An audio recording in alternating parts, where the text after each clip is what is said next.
ओम शांति। 11 जुलाई 2023 बाप दादा के मधुर महावाक्य हैं। मीठे बच्चे, अंतर्मुखी बन पढ़ाई में तत्पर रहो, श्रीमत पर सदा चलते रहो तो तुम्हारी तकदीर बहुत ऊंची बन जाएगी। यह समय है अपनी तकदीर बनाने का। प्रश्न: तुम बच्चों की ऊंची तकदीर कौन सी है जिसके आधार पर तुम सारे सृष्टि की तकदीर को जान लेते हो? उत्तर: स्वदर्शन चक्रधारी बनना, यह है सबसे ऊंची ते ऊंची तकदीर। तुम ब्राह्मण अभी स्वदर्शन चक्रधारी बने हो। तुम अपनी भी तकदीर को जानते हो तो सारे सृष्टि की भी तकदीर को जानते हो। बाबा आए हैं तुम बच्चों की हीरे समान तकदीर बनाने। स्मृति में रहे स्वयं भगवान हमारी तकदीर बनाने के लिए पढ़ा रहे हैं तो तकदीर बनती रहेगी।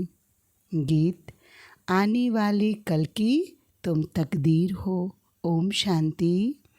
बच्चों ने गीत के 2 शब्द सुने।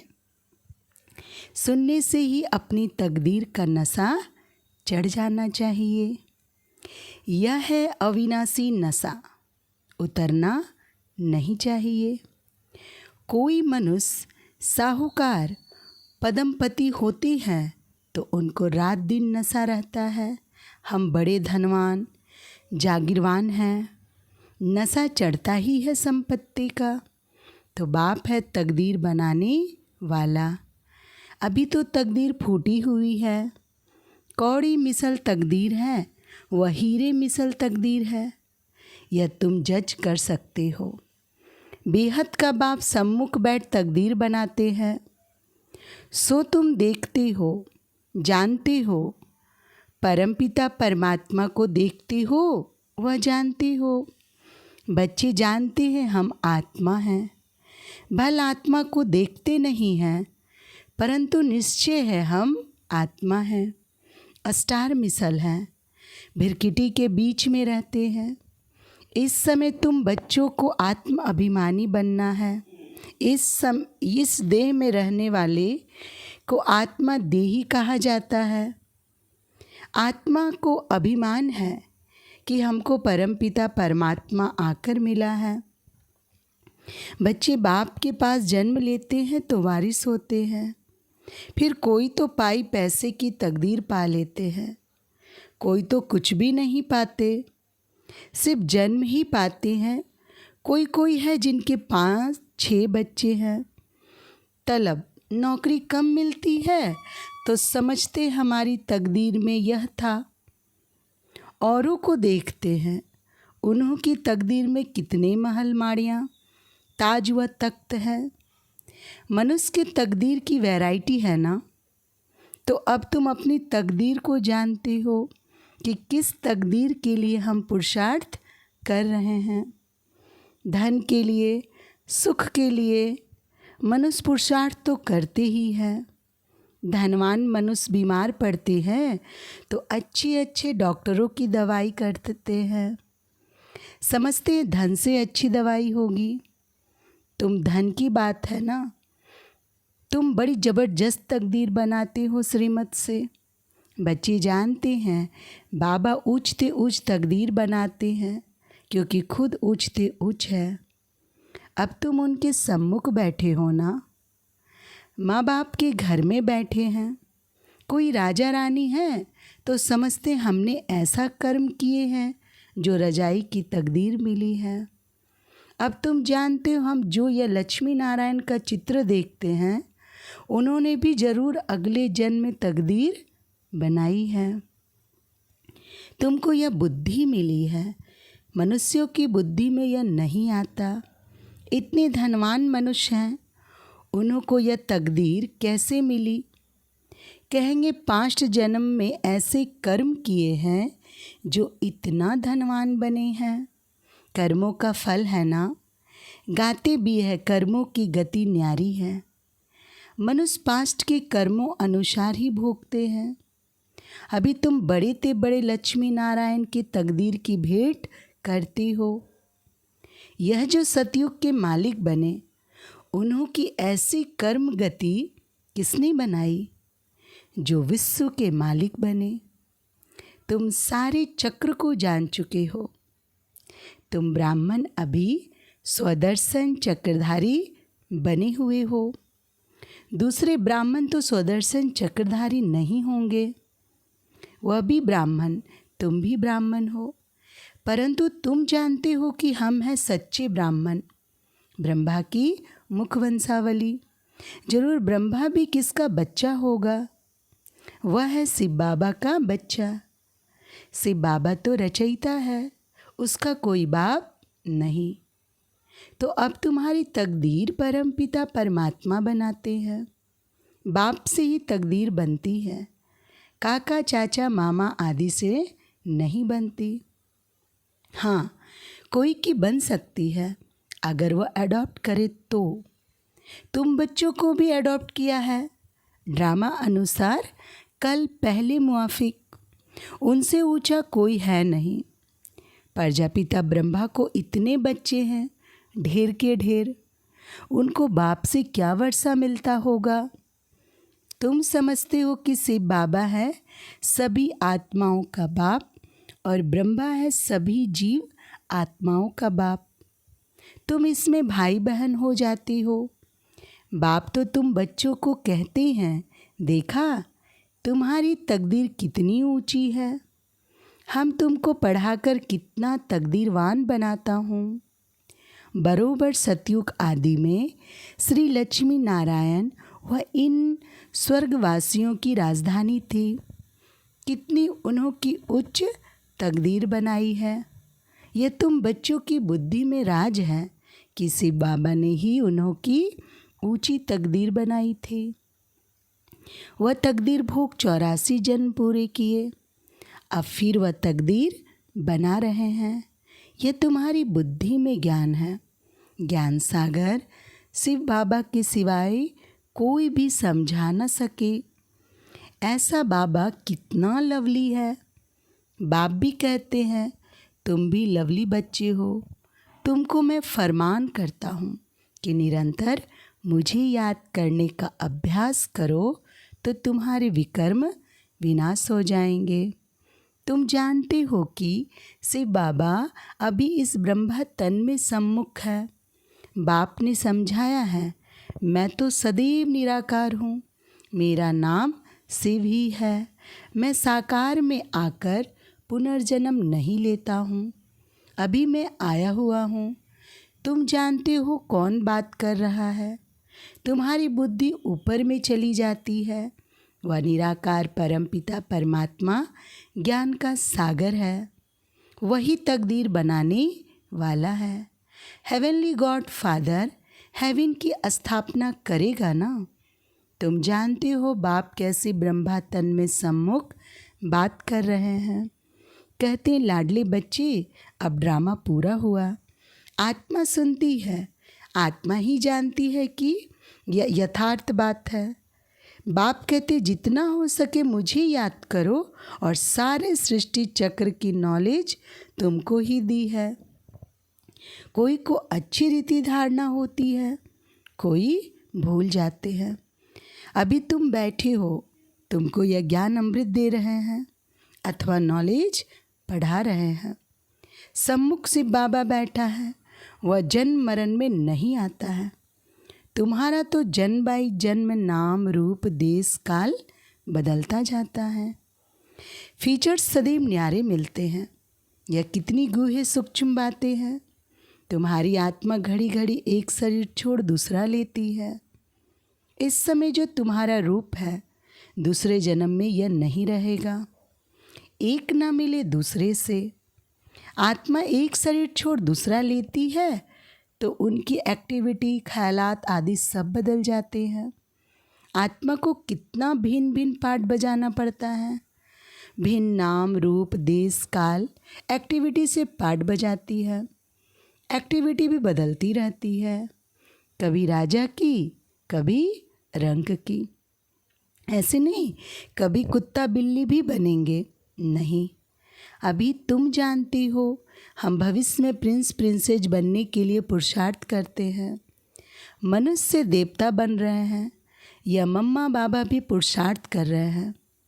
फिर भविष्य में जाकर लक्ष्मी नारायण बनेंगे। हम भी जितना अपनी तकदीर बनाने के लिए पुरुषार्थ करेंगे उतना बहुत सुख मिलेगा। कितनी ज़बरदस्त कमाई है, वह तो करके अल्पकाल सुख के लिए पढ़कर इसी ही जन्म में बैरिस्टर आदि बनेंगे। दूसरे जन्म की तो बात ही नहीं, सो भी बने ना भी बने हो सकता है। तुम तो समझते हो कि हम भविष्य में स्वर्ग में जरूर जाएंगे, फिर वहाँ देवी देवता कहलाएंगे। यह कभी भूलना नहीं है कि बाप से हम स्वर्ग के ताउसी तख्त का वर्षा लेकर ही छोड़ेंगे, उच्च ते उच्च बनकर ही दिखलाएंगे। गॉडफादर पढ़ाते हैं, वह भी तो बुद्धि में आता है। हम अच्छी रीति पढ़कर 21 जन्म के लिए अपनी प्रारब्ध बनाते हैं। इस समय जितना पुरुषार्थ करेंगे उतना उच्च तकदीर बनाएंगे। वह तकदीर कल्प कल्प कायम रहेगी। इसलिए इस समय तकदीर के लिए अच्छा पुरुषार्थ करना चाहिए। बड़ी भारी तकदीर है, बहुत सुख है। भल यहाँ कोई के पास करोड़ है परंतु पाई का भी सुख नहीं है। वहाँ तो बिल्कुल शांति आराम से प्रारब्ध भोगेंगे। यहाँ तो कितनी आफतें आती रहती है, थोड़े टाइम में बहुत दिवाला निकलेगा, मरते जाएंगे। भले इंश्योर करते हैं परंतु इंश्योरेंस कंपनी भी क्या कर सकेगी। हिरोशिमा का क्या हाल हुआ, कितने आदमी मरे, इंश्योर कंपनी ने भी दिवाला मारा। यहाँ भी ऐसे ही होगा, सब खत्म हो जाएंगे।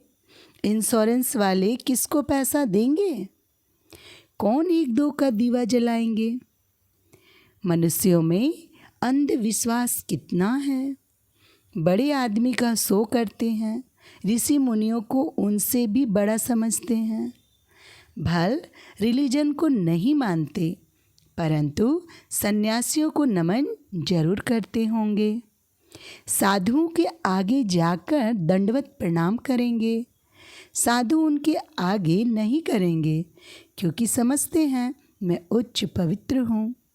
यह बाप तो कहते हैं मेरे लाडले बच्चों, हम बच्चों को नमस्ते करते हैं।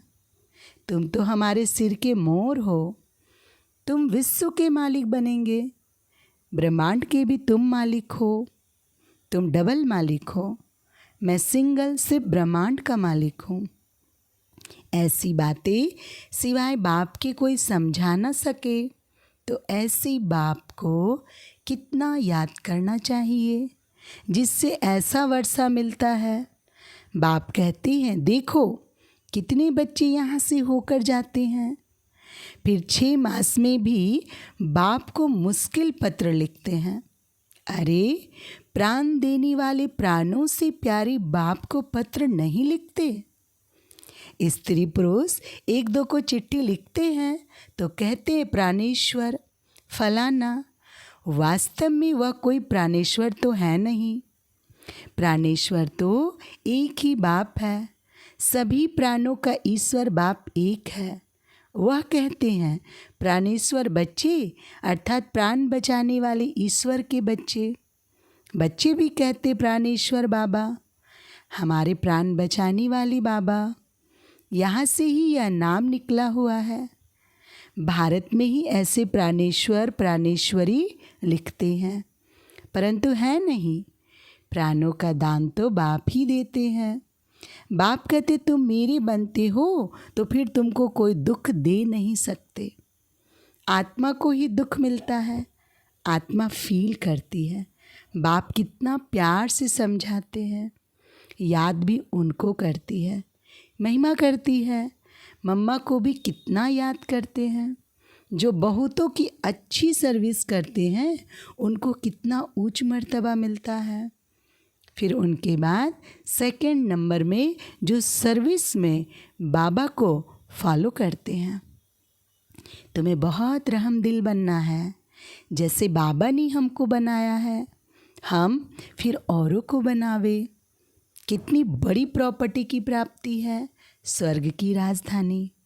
वहाँ हम इतनी साहूकार रहते हैं जो सोने हीरो के महल बनाएंगे। एक माया मच्छंदर का खेल भी दिखाते हैं। उसने देखा सोने की ईंटें पड़ी है, थोड़ी ले जाए। तुम साक्षात्कार में स्वर्ग में हीरे ज्वारों के महल देखते हो, सोने की खानियाँ देखते हो तो समझते हो थोड़ा ले जाए। सूक्ष्म वतन में सोना नहीं मिलता, सोना बैकुंठ में रहता है। तुम जानते हो वहाँ खानिया से हम विमानों में जाकर सोना भर कर ले आएंगे। सोने की बड़ी बड़ी ईंटें भी होती है। अभी भी बड़ों बड़ों के पास सोना तो पड़ा है ना। भारत को सोना चांदी तो ज़रूर रखना है।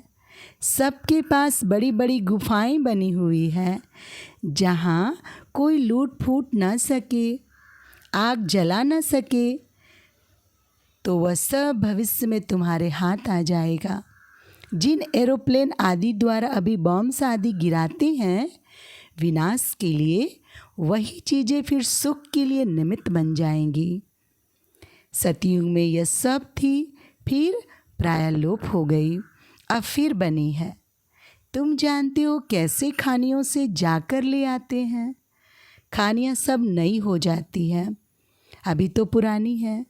तो ऐसी तकदीर बनाने वाले बाप से पूरी तकदीर लेनी चाहिए, इसमें गफलत नहीं करनी चाहिए।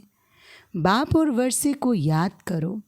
बाप कहते हैं एक में मोह लगाओ, स्वर्ग को याद करो।